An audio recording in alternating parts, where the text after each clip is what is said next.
1 João 2, do versículo 1 ao 6, diz assim: Caros filhinhos, essas palavras vos escrevo para que não pequeis. Se entretanto alguém pecar, temos advogado junto ao Pai, Jesus Cristo, o justo. E Ele é a propiciação pelos nossos pecados, e não somente por nossas ofensas pessoais, mas pelos pecados de todo o mundo. E temos certeza de que o conhecemos, se guardamos os seus mandamentos. Aquele que afirma, eu o conheço, e não obedece os seus mandamentos, é mentiroso, e a verdade não está nele. Mas todo o que guarda a sua palavra, neste, o amor de Deus tem verdadeiramente se aperfeiçoado. E dessa forma sabemos que estamos nele. Quem declara que permanece nele, também deve andar como ele andou.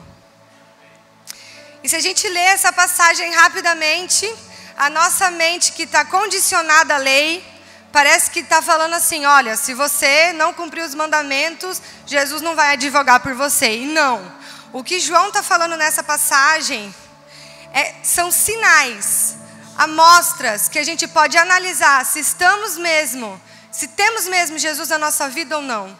Se realmente já aceitamos Jesus de verdade ou não. É isso que João está dando esses sinais, porque a gente já sabe, a gente bem sabe, inclusive o louvor hoje completou muito o que eu queria falar, vocês vão entender por quê. Que Jesus, ele já fez tudo por nós, ele já conquistou tudo por nós naquela cruz, inclusive o nosso direito de sermos filhos e tudo que engloba esse pacote de ser filho. Tem muitas coisas que a gente já recebeu através de Cristo, tudo, na verdade. Mas o nosso único dever, no meio disso tudo, a única coisa que nós precisamos fazer é aceitar Jesus. Você só tem acesso a tudo isso que Jesus já conquistou para você se você aceitar Jesus. Mas o que é aceitar Jesus, afinal de contas? Aceitar Jesus, meus queridos, não é simplesmente acreditar que Jesus existiu e foi um cara legal. Porque senão todos os historiadores que existem seriam cristãos. Existem provas na história que Jesus existiu. E eles acreditam que Jesus existiu. Então, aceitar Jesus não é acreditar que Jesus existiu, porque senão todos os muçulmanos não seriam nem muçulmanos, seriam cristãos. Jesus, ele é um dos profetas do islamismo. Ele está lá, no Alcorão ele está lá, Jesus. Eles acreditam em Jesus, eles acreditam que ele foi um cara massa, que foi um dos profetas. Então, aceitar Jesus não é acreditar em Jesus. A Bíblia fala que nós temos que aceitar Jesus é receber Ele como nosso único Senhor e Salvador. Isso é aceitar Jesus. Mas se a gente tem que aceitar Ele como seu Salvador, do que Ele te salvou? Do inferno, da morte, do pecado, da condenação. Foi disso que Jesus nos salvou. Então, a gente pode concluir que aceitar Jesus é aceitar o sacrifício que Ele fez por mim. Porque foi através do sacrifício que Ele se tornou meu Salvador. Se Jesus não tivesse morrido na cruz, Ele não seria o meu Salvador. O que torna Jesus o nosso Salvador é o sacrifício dEle. Então, quando eu aceito o sacrifício de Jesus por mim, aí então eu aceitei Jesus. E eu vou começar bem simples. Se você hoje comete um erro, um pecado, porque todos nós cometemos, e esse erro, esse pecado te afasta de Deus, esse erro te impede de entrar na presença de Deus, esse erro te desanima, em vez de te aproximar, ele te afasta, muito provavelmente você ainda não aceitou a salvação que Jesus tem para te dar. Porque aceitar a salvação, aceitar Jesus é aceitar o que Ele fez por mim. Se eu aceito que eu sou perdoada, que eu sou amada independente do que eu faço, que eu sou filha independente dos meus erros, se eu tenho essa convicção, então eu aceitei Jesus.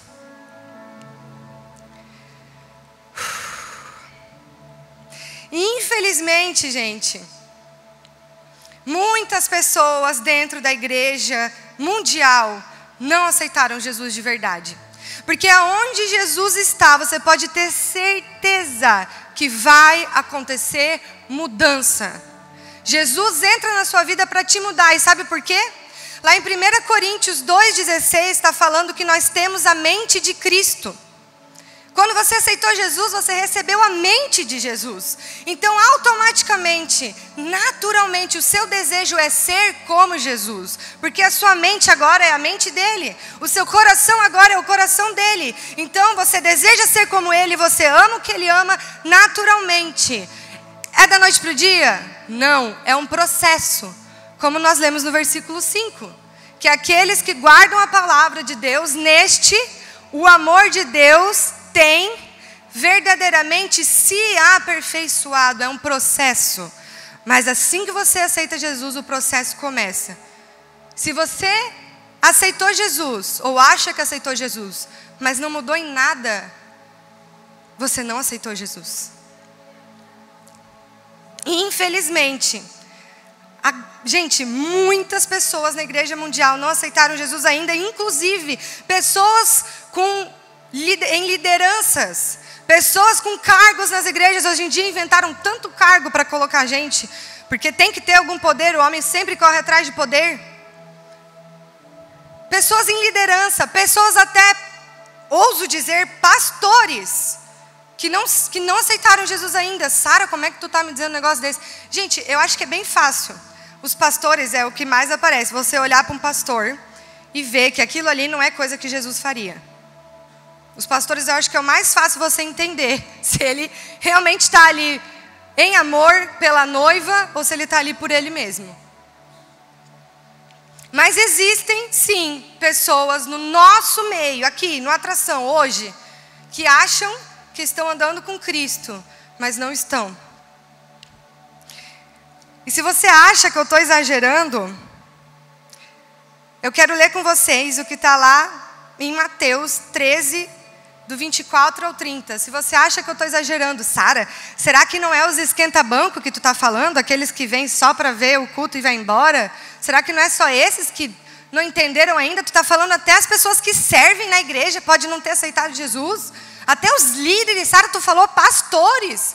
Tu não está exagerando? Será que Deus ia deixar essas pessoas aparecerem? Mateus 13, 24. Jesus lhes contou uma parábola. O reino dos céus é semelhante a um homem que semeou boa semente em seu campo. Entretanto, quando todos dormiam, chegou o inimigo dele, lançou o joio no meio do trigo e seguiu o seu caminho. Assim, quando o trigo brotou e formou espigas, o joio também apareceu.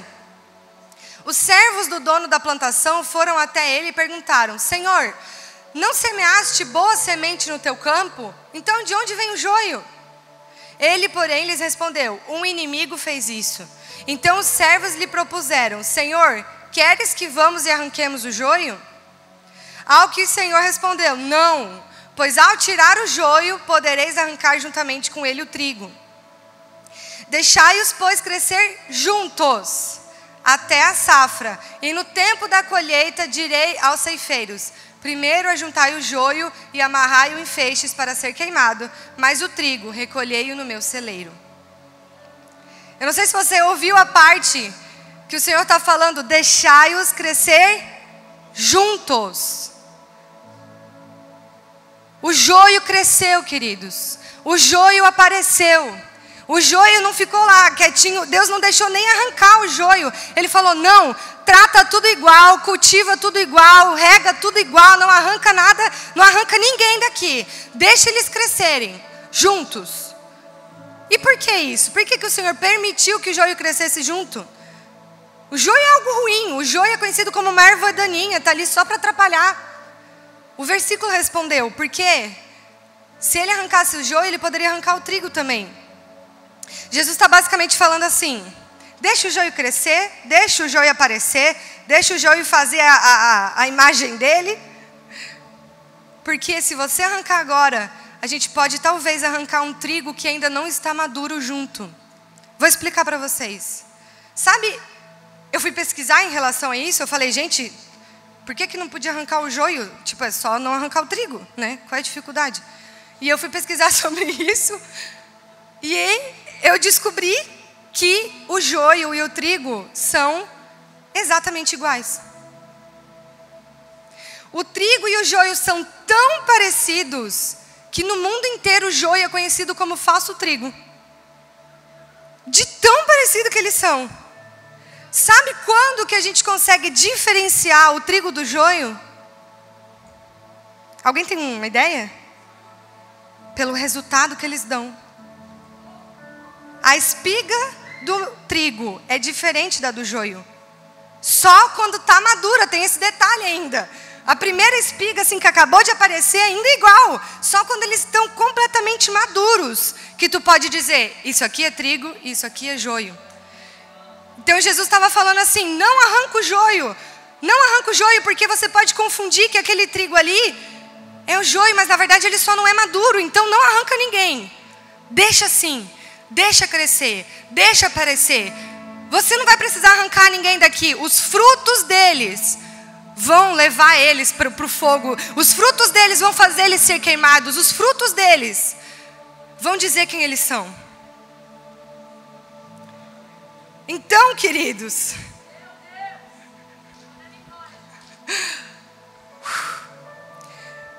existem joios que crescem, aparecem, tomam posições de liderança, viram pastores, servem dentro da igreja, estão em tudo quanto é coisa, mas são joio. Existem essas pessoas. Esse é o fato. Quem você é dentro do corpo, o joio ou o trigo? E eu vou te ajudar a entender essa situação.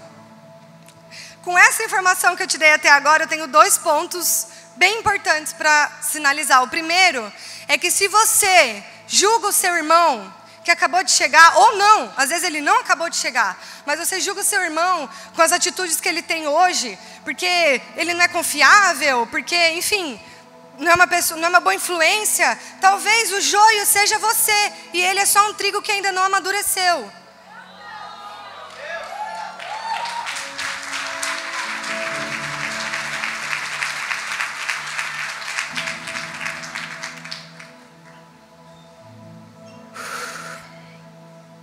E o segundo ponto que eu quero falar com essas informações é para todo mundo, tá, gente? Mas eu quero falar agora principalmente para a liderança que acha que porque tem um cargo é melhor do que alguém. Presta atenção. Vocês que são líderes. Para de tentar arrancar o joio de perto dos seus liderados, arrancar o joio do meio do seu GC. Para de tratar o trigo, quem você acha que é trigo, melhor do que quem você acha que é joio. Trate todo mundo igual, ame todo mundo igual, faça igual com todos. Isso é para todo mundo, mas para a liderança também.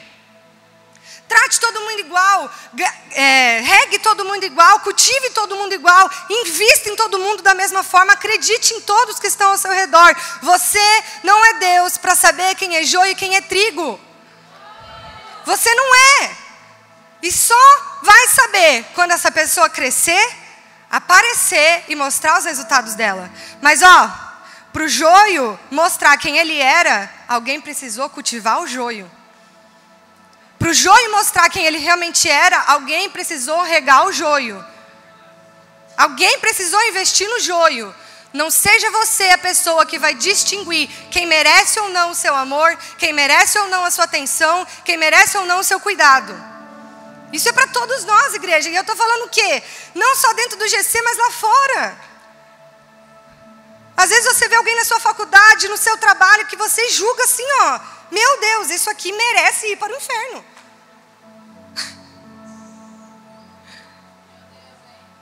Gente, ame todos igual, dentro e fora da igreja, dentro e fora do seu GC, meu Deus do céu. Competição entre GC é a pior coisa que tem, irmão. A gente é um corpo, pelo amor de Deus. Eu não quero ir para aquele GC porque fulana tá lá e assim... não vou com a cara dela, sinceramente. Talvez você devesse investir na fulana. Pergunta para ela por que ela é desse jeito, em vez de ficar reclamando sobre fulana ou fulano. Ame todos igual. Nós somos iguais. A questão é que existem falsos trigos no nosso meio. Eu vou chamar eles assim agora, falsos trigos. Existem falsos trigos no nosso meio. E se você já está com o nome de uma pessoa aí na sua cabeça, começa a colocar o seu nome na cabeça agora. A gente vai identificar pelo menos 2 pontos, de muitos, mas são só 2, para vocês pegarem a ideia do que é ser um falso trigo, 2 características que falsos trigos têm. A primeira é que eles são mentirosos.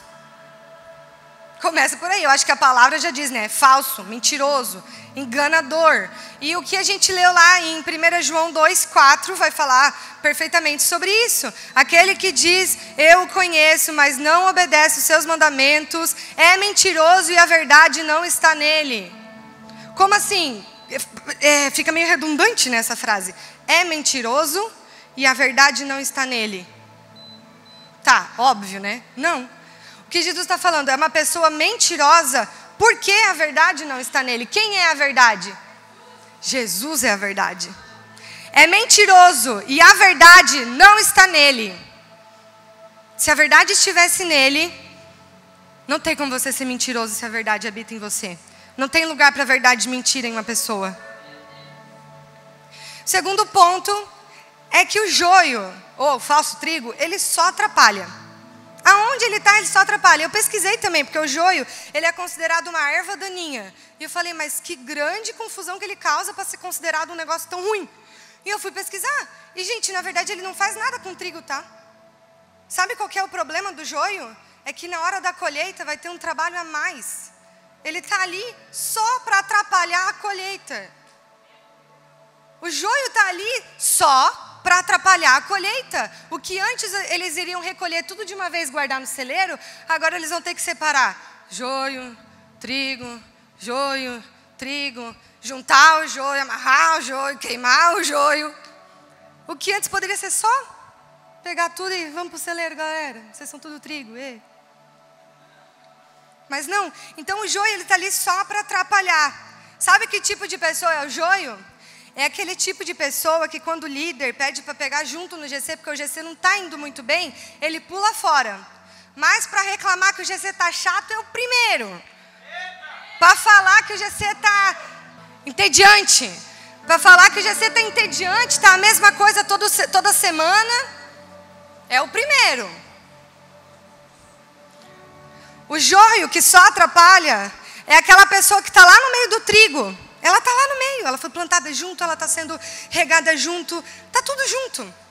E se faz de amigo confiável, amigo leal, amigo legal, pode contar comigo, eu estou aqui. Mas a primeira fofoca, o primeiro podre que escuta de alguém que não gosta, já vai contar para alguém. Daí ainda chega com aquela frase assim, ó. Ai, não conta para ninguém, mas fulano. E daí ele passa para o lado. Ai, ó, não conta para ninguém. Ele mesmo está contando para todo mundo. De repente a igreja inteira sabe. Meu, como é que tu sabe? Fulano me contou também. Foi fulano que te contou? Sim. Ai, gente, e como tem fofoca dentro da igreja, viu? Meu Deus. Gente, deixa eu falar um negócio para vocês. Jesus não fofoca, tá? Se você fofoca... Ixi. Tá faltando um pouquinho de mente de Cristo em você, talvez. E eu quero lembrar o que eu falei no início, gente. É tudo um processo. Não quer dizer que você aceitou Jesus e do nada você vai acabar com todos os seus hábitos ruins. Mas o desejo do seu coração vai ser parecido com Jesus. Não vai ser habitual você mentir, não vai ser habitual você ser falso, não vai ser habitual você não querer servir o corpo, não vai ser... Não. O desejo de ser como Jesus vai ser natural. É disso que eu estou falando, ok? E esses, queridos, são só 2 pontos que eu estou trazendo para vocês, para a gente ter uma ideia. Porque quando eu fui perguntar para Jesus sobre o que eu deveria pregar, e essa mensagem, como eu falei, ele tratou comigo. Então, vocês imaginem, né? Chorei um pouco esse dia. Quando ele tratou isso comigo, eu pensei, as pessoas precisam saber disso. Mas eu tinha medo, quem sou eu para chegar no povo e falar e dar na cara deles, entendeu? Que talvez vocês não aceitaram Jesus. Quem sou eu para falar isso? Então eu reneguei essa mensagem há 1 ano e meio. Eu falei, não vou pregar sobre isso. Até porque eu não pregava 1 ano e meio atrás. Comecei ressentimento. Eu falava, não vou falar sobre isso, não vou falar sobre isso, não vou falar sobre isso. Mas as últimas 2 semanas, gente, isso estava ardendo no meu coração. E eu perguntei, Jesus, qual é a mensagem que eu tenho que pregar no sábado? Eu fiz essa mensagem ontem, porque vocês sabem como é que é a vida, né, gente? É corrida. Então eu perguntei, Jesus, me dá uma luz, por favor. Eu vou pregar amanhã, Jesus, me dá uma luz. E daí ele pediu, e eu estava com isso ardendo no meu coração, e ele pediu para eu abrir um caderno que eu tenho lá em casa, da Escola Bapai, de 2016, e a primeira página de devocional que eu tinha lá, estava escrito assim, ó, primeira página, primeiro versículo. Como saber se eu já aceitei Jesus?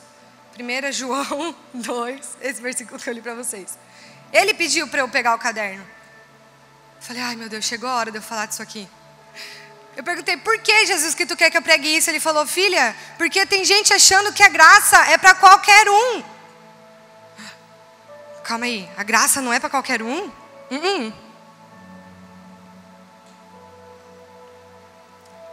A graça não é para qualquer um. E por causa disso, porque nós temos essa ideia de que a graça funciona para qualquer pessoa, a gente parou de analisar os nossos comportamentos. A gente parou de se olhar no espelho e ver se realmente estamos vivendo como Jesus.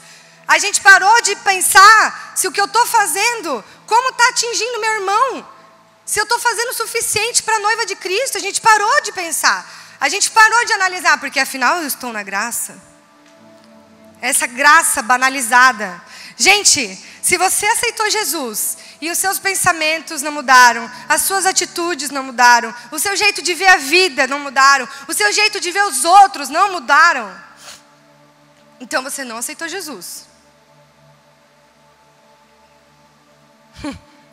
Porque estar dentro da igreja, fazendo o que for que você estiver fazendo, não significa absolutamente nada se você não tiver aceitado Jesus.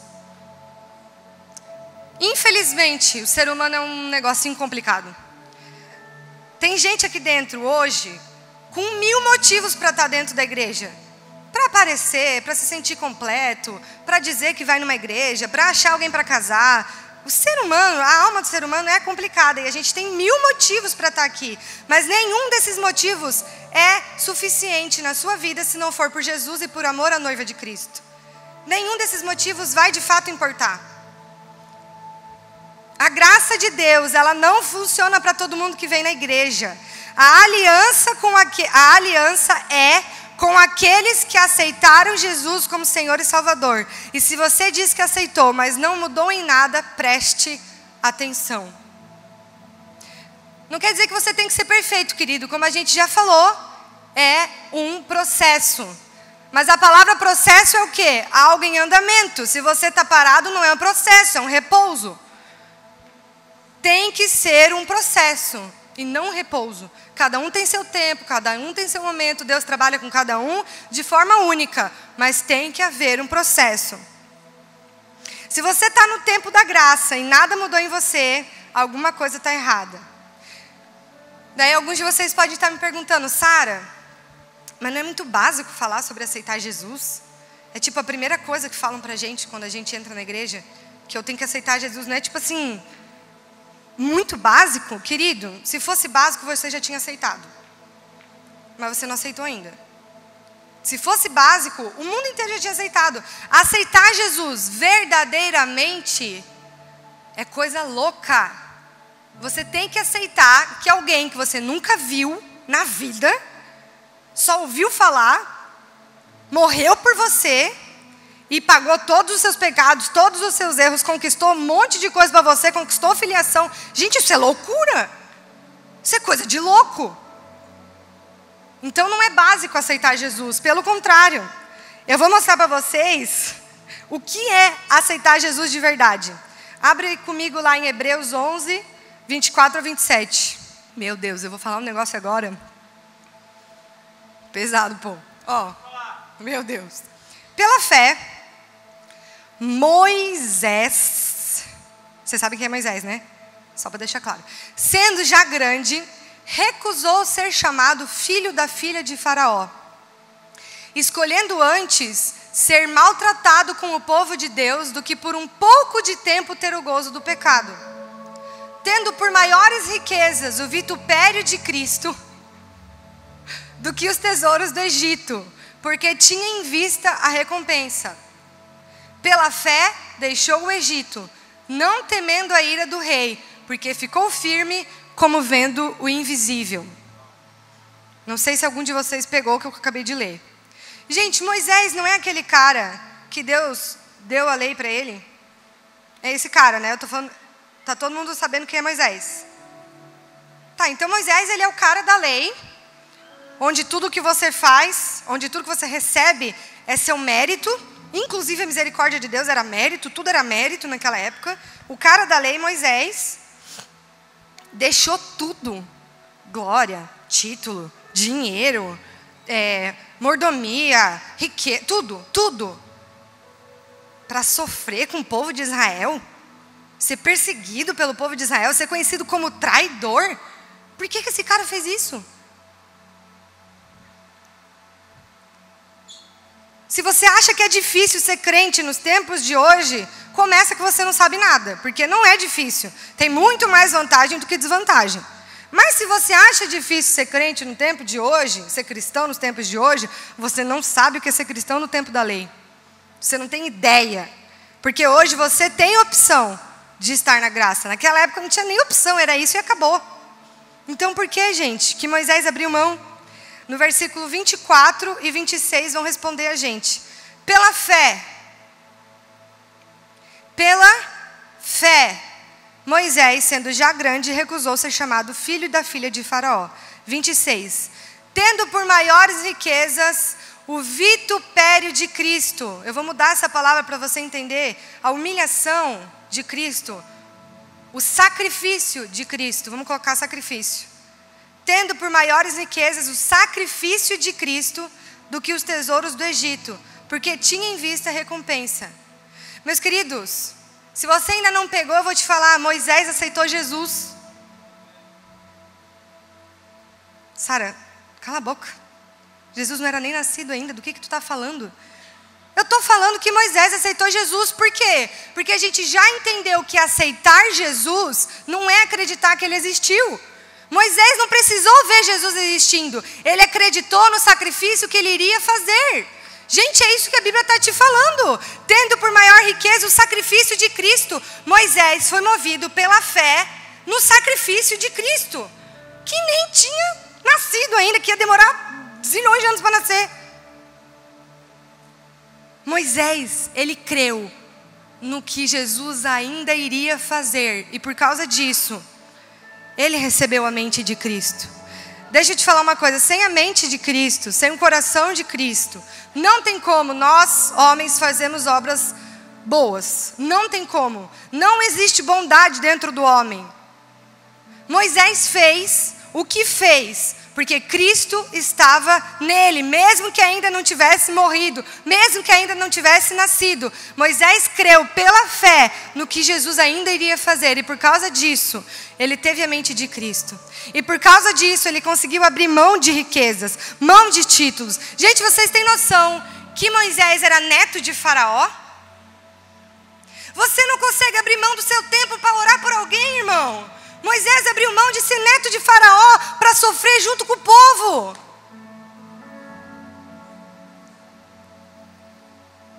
Eu quero ser neta de Faraó. Não, eu sou filha de Deus, já está muito melhor que ser neta de Faraó. E é por isso que Moisés conseguiu abrir mão. Aqui, ó, porque tinha em vista a recompensa, ele sabia o que iria acontecer, ele sabia o que estava por vir, e por isso ele conseguiu abrir mão. Porque agora, com a mente de Cristo, Moisés, ele não podia fazer outra coisa a não ser servir a noiva de Jesus, a não ser servir o povo de Deus. Ele não conseguia fazer outra coisa, era o que queimava dentro do coração dele. As riquezas do Egito, os títulos que o Egito tinha para dar, tudo que ele podia receber por direito, era direito de Moisés. Ele abriu mão do direito de ser parte da família de Faraó, porque o coração dele queimava pelo povo de Deus. Tu não pode me falar que isso veio de Moisés. Isso veio quando ele creu no sacrifício de Cristo.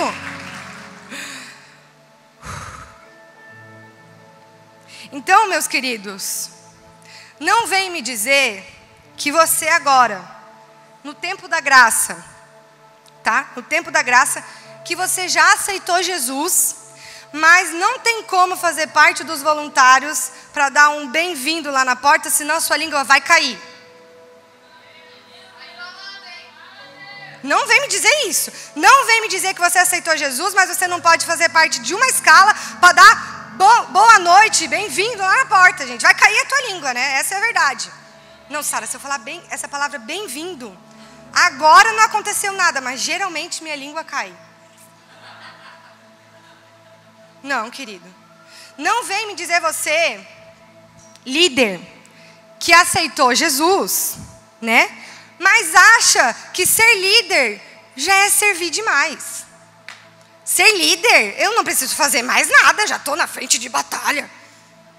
Eu não preciso fazer mais nada. Você é o líder, né? Mas você faz em amor, né? Só que se não recebe honra no final do ano e nem festa surpresa no aniversário, fica complicado. Eu sou o líder, eu sou a líder. Porque ninguém reconhece todo o meu esforço. Mimimi. Mas é em amor, Sara. Não, ser líder é muito difícil, eu não posso me envolver com mais nada. Não dá, não dá. Tudo é no horário do meu GC. Muda o horário do GC, irmão, pelo amor de Deus. Teu GC está atrapalhando a igreja. Daí nem você, nem os irmãos do teu GC pode se envolver. Não vem me dizer você que tem o sonho de constituir família. Quem aqui tem sonho de casar? De vocês, quantos querem ter filhos? Opa! Então não vem me dizer você, que levantou a mãozinha que quer ter filho, tá? Que já aceitou Jesus, mas quando precisa de alguém na escala da salinha, você não gosta de criança. Ai, eu não gosto de criança. Mas quando você casar e tiver filhos, você quer que alguém esteja na salinha, né? Não dá para entender. Ei, deixa eu explicar aqui, ó. O cálculo não fecha. Você falar que aceita Jesus, mas não pode fazer pelo corpo, não fecha. Te amo, amor. O cálculo não fecha. Ou você que faz tudo isso, Sara, eu tô nos voluntários, eu estou na salinha, eu estou em tudo que me pedem, eu estou. Não vem me dizer você que faz tudo isso, que aceitou Jesus, mas espera reconhecimento dos homens. Preguei sobre isso aqui, ó, mês passado, tá lá no YouTube a mensagem. Não tem como ter a glória dos homens e a glória de Deus. Se você faz em amor, queridos, glória a Deus pela tua vida. A gente te ama. Você que serve na salinha vai ter uma família abençoadíssima. Filhos abençoados, obedientes. Você está plantando na sua família quando você serve a família dos outros. Você que está aqui no Receba vai ter uma vida abençoadíssima. Se você faz em amor, glória a Deus, você está semeando. Agora, se você faz pela recompensa dos homens, não me diga que você aceitou Jesus. E eu não vim aqui, queridos, arrancar o joio do meio do trigo, porque o próprio Deus não fez isso. Eu não sou a pessoa que vai te dizer se você é joio ou trigo. Eu não tenho a capacidade de fazer isso, nem o objetivo, tá? Porque eu sou trigo e eu estou cuidando aqui de mim mesma. E de quem está perto de mim, os trigozinhos perto de mim. Mas hoje eu estou aqui para te dar a oportunidade de se tornar um trigo verdadeiro. Eu não preciso chegar aqui e pregar para vocês de quanto Jesus te ama, e do quanto tudo que Ele conquistou para você, e do quanto você é amado do Pai. Porque tudo isso você já sabe. O louvor hoje, gente, falou tudo o que você precisava saber. Foi super evangelístico esse louvor. Falou do amor do Pai, falou que você pode descansar. Gente, falou tudo. Você já sabe disso, amém? Então toda ferramenta, toda informação que você precisa para aceitar verdadeiramente Jesus, você já sabe. Talvez o que você não saiba é que saber essas coisas não te torna filho. A única coisa que te torna filho é aceitar Jesus verdadeiramente como seu Senhor e Salvador. E o que é isso? Receba o amor do Pai por você. Receba o perdão de Deus por você. Entenda de uma vez por todas que o que Jesus fez, Ele concluiu. O que Jesus fez, Ele concluiu. Se Moisés conseguiu entender isso, querido, eu te garanto que você consegue. Porque um cara, eu não sei nem se ele sabia qual era o nome do Messias. Eu não sei nem se ele sabia que o cara ia se chamar Jesus, ia vir de Maria, que era uma virgem. Eu não acho que ele sabia de tudo isso, ele só sabia o necessário. Vai vir o Messias, ele vai morrer pelos meus pecados. E eu estou me segurando nessa promessa. Então eu quero te dar a oportunidade essa noite. Você, que talvez entrou em dúvida se aceitou Jesus ou não. E por isso que eu falei que eu aceitei Jesus ano passado. Eu nasci na igreja, sou filha de pastor, sabia de tudo isso. Mas quando, em uma das aulas que eu tive, eu entendi o sacrifício de Jesus. Aquele bateu em mim de um jeito, eu fiquei assim, eu quero viver isso que Jesus tem para mim. Eu aceito, Jesus, eu te aceito, eu chorei. E eu entendi que a partir dali eu tinha aceitado. E sabe por que eu entendi? Porque eu comecei a mudar. Finalmente eu comecei a mudar. E não fui só eu que vi. Eu voltei e desde então todo mundo fala, meu, tu tá tão mudada, meu, tu cresceu tanto, meu, tu amadureceu tanto, meu, não sei o quê. E para mim eu tô assim, gente, eu tô só vivendo. Eu só tô fazendo o que me dá vontade, porque as minhas vontades hoje são as vontades de Jesus. A minha mente hoje é a mente de Jesus. E a cada dia eu tenho crescido num processo. Mas eu não estou mais parada. Se você quer ter certeza de que você está aceitando Jesus essa noite, ou se você nunca aceitou Jesus, mas gostaria de aceitar,